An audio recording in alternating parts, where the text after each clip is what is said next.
سلام و درودی به پایان با کل مخلصان برنامه در شبکه‌های اجتماعی. فردوس خورسند تاپ خبرهای ورزشی را میگوید. آغاز میکنیم. چه خیلی میشود موضوع ال کلاسیکو را نگفته گذاریم. وینیسیوس جونیور شب گذشته عربستان سعودی را با پای خزاند. خطری کرد و اولین جایزه دسته شاهانه را در سال 2024 به دست آورد. این نه تنها اولین جایزه رئال در این سال بلکه اولین جایزه جود بلینگهم با پیراهن رئال است که بعد گزارشش به دست آمد. بارسلونا مثل یک دسته ضعیف مقابل رئال بازی میکرد، هرچند باید خوی چند وقتی اخیر ناموفق با دندانهایش این بازی را غلبه میکرد. اما با کی گویم که همین مرد خیرت سرمربی شدن نتوانست. خیلی زیدان یک شوت شده آخر قورباغه هم پای دراز کرده است که ما را نال کنید. وینیسیوس اول با اسلوب کریستیانو رونالدو که با اطلاع بعض رسانه‌ها این بازی را تماشا کرده بود گل اولین خود را استقبال گرفت و گفت که کومیر ما رونالدو است. بعد همین خیلی معقولش بود با دروازه کاتالونیا گل زد. در این برابر یکی از حمایتگران با قول شبیه ستون دسته حریف اراوخو را از میدان بیرون کرد. با گل‌های وینیسیوس همشهری دیگرش رودریگو یک گل دیگر ضم کرد و با یک گل جوابی لواندوفسکی حساب بازی 4-1 به فوده رئال خاتمه یافت. این غالبیت فقط برای بازیگران و دسته نه بلکه به سرمربی آنها کارلو آنچلوتی یک نشانداد آماری دیگر را به سود آورد که ایتالیایی سقیچ دوستدار از 11مین جایزه‌اش در مسند سرمربیگی رئال استقبال گرفت و با شاگرد خود زینedین زیدان در این امور برابر شد که هر دو به صفت سرمربی دسته شاهانه 11 جایزگی دارند. وقتی بارسا با داور نسبت کارت سرخ اراوخو بحث میکرد وینیسیوس با آنها میگفت که حساب 4-1 است، دیگر چی بحث میکنید؟ بودن یا نبودن اراوخو دیگر هیچ معنی ندارد. اگر خود خوی هم در آمده که بازی کند کار از کار گذشته است. در اصل این 13مین جایزه چمپیونی رئال در سوپرجام اسپانیا و 101مین جایزه در تاریخ شد.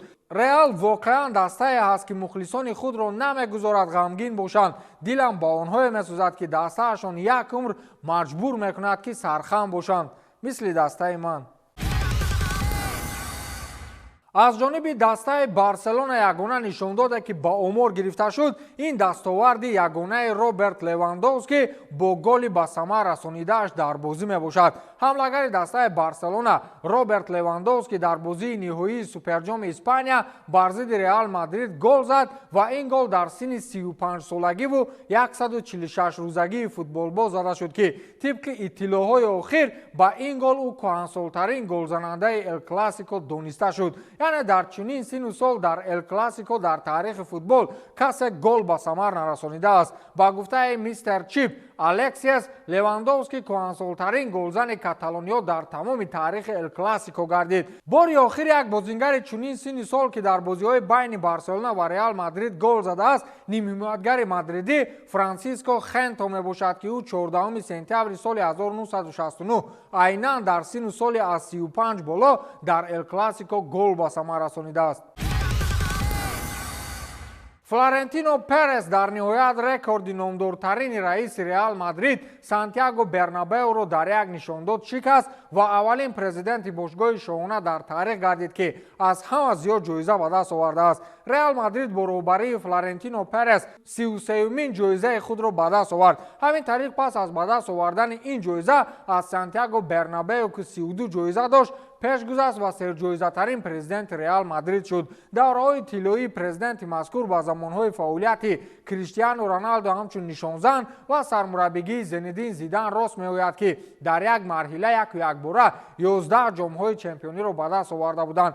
از آنها 3 جایزه چمپیونی پیهم لیگ قهرمان‌ها با حساب می‌رود که این بزرگترین مرحله فعالیت دسته عنوان داده می‌شود. در این برابر بعد دوم باره به سر قدرت آمدن آنچلوتی باز یک جایزه لیگ قهرمان‌ها با این ضم کرده شد که همینک شماره جایزه‌های رئال در زمان پرزیدنتی فلورنتینو با 33 عدد رسید. با قول حال و روزهای بهترین باز در پیش است. این را با آن خاطر میگویم که فعلا در عرصه فوتبال اروپا غیر منچستر سیتی یگان دسته دیگر را همچون رقیب سرسخت برای رئال شماریده نمیتوانم. мунтахаби Миср бо Муҳаммадсалоҳи воимааш қариб буд аз як тими мунтахаби назарногир шикаст бихӯрад. дар доираи бозиҳои даври аввали марҳилаи гурӯҳии ҷоми миллатҳои африқо дар чаҳоргонаи гурӯҳи Б мунтахабҳои Миср ва Мозамбик ба масофи ҳам омаданд. вохӯрии дастаҳо дар варзишгоҳи Феликс Уфуи бо анъяи шаҳри Абиҷан баргузор шуда бо ҳисоби мусовии 2-2 анҷом ёфт. дар дақиқаи дуюми бозӣ Мустафо Муҳаммад аз ирсоли головари Муҳаммадсалоҳ истифода бурда ҳисобро ба фоидаи Миср боз кард. дар дақиқаҳои 55 ва 58 бо голҳои Вити ва Клезию Бауке мунтахаби Мозамбик дар ҳисоб ба пеш баромад. ҳамин тавр ба қавле рӯзи сиёҳи мисриҳо оғоз шуду қариб буд аз Мозамбик шикаст мехӯрданд. баъдан бо шарофати пеналти дар дақиқаи 97 Муҳаммадсалоҳ ба задани гол ноил шуда Мисрро аз бох наҷот дод. дар бозии дигари гурӯҳ Кабо Верде бо ҳисоби 2-1 муқобили Гана зафар ёфт ва ҳоло бо 3 имтиёз пешсафи гурӯҳ аст. Мозамбик ва Миср дар гурӯҳ як имтиёзӣ доранд. ҳамакнун дар даври дуюм Миср бо Гана ва Кабо Верде бо Мозамбик рӯзи 19 январ бозӣ мекунанд. агар Миср ҳамин гуна бозӣ дошта бошад, пас мухлисонаш метавонанд пеш аз бозӣ телевизионҳои худро хомӯш кунанд.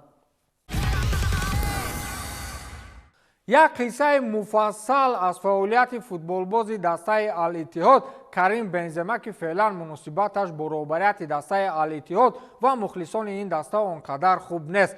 Карим аз ҳайати тамринии дастаҷамонаи Ал-Иттиҳод дар Дубай хориҷ карда шуд. Карим Бензема мисле ки мушкилиҳои зиёд дорад. дар ин бора якбора 3 манбаъ хабар доданд. пойгоҳи хабарии Марка, TIC Sports ва инсайдери машҳур Николо Скира. сармураббии нави бошгоҳи Арабистони Саудӣ Марсело Галярдо ба таври возеҳ намедонист ки Бензема аз таътил ба даста сари вақт нарасидааст. бинобар ин ӯ тасмим гирифт ки муқобили Бензема таҳримот ҷорӣ намояд. аммо атрофиёни футболбоз иддао доранд ки Карим дар Маврикие ки дар он ҷо бо зани аввалааш истироҳат мекард дар мондааст. гӯё вай аз ҷазира бар асари тӯфони бошиддат рӯзҳои охир парвоз кардан наметавонад. бо вуҷуди ин Марка менависад ки Бензема аз ҷониби Галярдо ба рӯйхати сиёҳ афтод, зеро ӯ қаблан тамринро худсарона тарк карда буд. фаронсавӣ дар охири соли 2023 дар 3 ҷамомат ҳозир нашуд, аммо фавран ба рухсатӣ рафт. дар Арабистони Саудӣ овозҳо пайдо шуд ки Бензема ба интизориҳо мувофиқат намекунад. мухлисон ҳатто ба ӯ лақаби нав доданд Бен Ҳазима, ки ҳамчун писари шикастхӯрда тарҷума шудааст. интиқодҳои мухлисон махсусан пас аз бозӣ бо Ал-Наср ки Ал-Иттиҳод бо ҳисоби 5-2 шикаст хӯрд шадидтар шуд. пас аз ин бозӣ мухлисони хашмгин ба Инстаграм бо шарҳҳои пур аз интиқод шитофтанд. Бензема ба чунин воридшавӣ тоб овардан натавонист. ба ғазаб омад ва аккаунти 76 миллион муштариро кур кард. рӯзноманигорони нашрияҳои Арабистони Саудӣ низ бо суханони хушомадгӯёна бо фаронсавӣ муносибат намекунанд. менависанд ки ӯ кӯшиш намекунад, балки гӯё танҳо барои истироҳат омадааст ва доим Роналдуро мисол меоранд ки португалӣ омада дар майдон маҳорати касбии худро нишон дод. омори Бензема барои мухлисони Ал-Иттиҳод қонеъкунанда нест. баъдан сармураббии собиқи Ал-Иттиҳод Нуно Эспирито Санту Бенземаро ба танбалӣ муттаҳам кард ва як рӯз баъд аз барканор шуд. мишмишҳо ҳаст ки Нуно аз аввал намехост ки фаронсавӣ ба даста гирифта шавад, зеро ба услуби тактикии ӯ мувофиқат намекард. Карим фикр мекард ки ӯро фавран капитани даста мемонанд, ки ин тавр нашуд. ӯ аз сармураббӣ хашмгин шуда ҳатто гуфтааст ки португалӣ рафтори ғайрикасбӣ дорад. худи фаронсавӣ дар гумон аст ки агар ӯ ва Ал-Иттиҳод дар зимистон ҷудо шаванд, пушаймон нахоҳад шуд. корҳои Бензема ба оне монанд аст ки дигар ба одам пул лозим намешавад. ба ҳамин тамом, то дидори навбатӣ, хайр.